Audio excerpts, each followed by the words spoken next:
আজ যাচ্ছি আমরা দক্ষিণেশ্বর মায়ের মন্দিরে আর বেলুড় মঠে, সেই ভিডিওটাই শেয়ার করব তোমাদের সাথে। আমরা যেহেতু অনেক বেলা করে বেরিয়েছি, প্রায় বাড়ি থেকে বেরিয়েছিলাম 2টো নাগাদ, তো মায়ের পুজো আমরা দিতে পারিনি এবং মন্দিরেও আমরা ঢুকিনি। আর এখানে কিন্তু ওরা ভীষণ এনজয় করছিল আর ওদের সাথে আমরাও। আর দেখো, ঢুকতে না ঢুকতেই কিন্তু আমাদের হনুমানের সাথে দেখা হয়ে গেল। তো এখানে প্রচণ্ড হনুমান, তো ওরা খুব এনজয় করছিল বাচ্চাগুলো দেখে।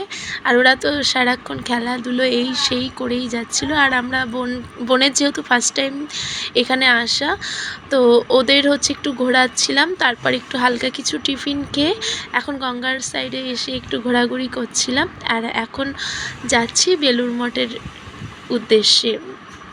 আর এখানে ফেরিঘাটে কিন্তু প্রচণ্ড ভিড় ছিল। আর এই যে বেলুড় মঠকে আমরা টাটা দিয়ে আমরা লঞ্চে উঠে পড়লাম। এখানেও অনেকটা ভিড় ছিল আর ভীষণ না হাওয়া দিচ্ছিল, মানে কেন জানি সেই দিনটা অনেক বেশি মেঘলা ছিল, প্লাস বৃষ্টিও হচ্ছিল হালকা হালকা।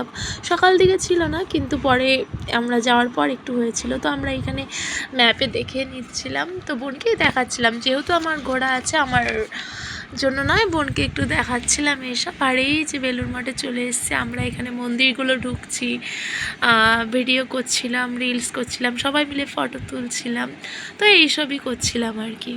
আমরা যেহেতু একটু এখানে লেট করে এসেছি, অনেকটাই লেট করে এসেছি, সেহেতু আমরা না সব কিছু ঘুরতে পারিনি, মানে সামনাসামনি যতটুকু টাইমের মধ্যে ঘোরা সম্ভব ততটুকুই ঘুরেছিলাম।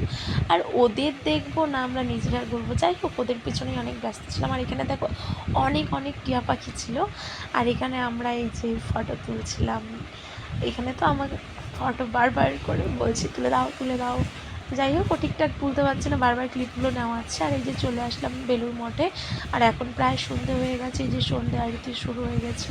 আমরা ভেতরে গিয়ে বসেছিলাম কিছুক্ষণ, কিন্তু এমন বাচ্চারা কান্নাকাটি করছে আমরা বেরিয়ে চলে এসেছি। তো ভিডিওটা কেমন লাগলো তোমাদের অবশ্যই জানাবে। টাটা।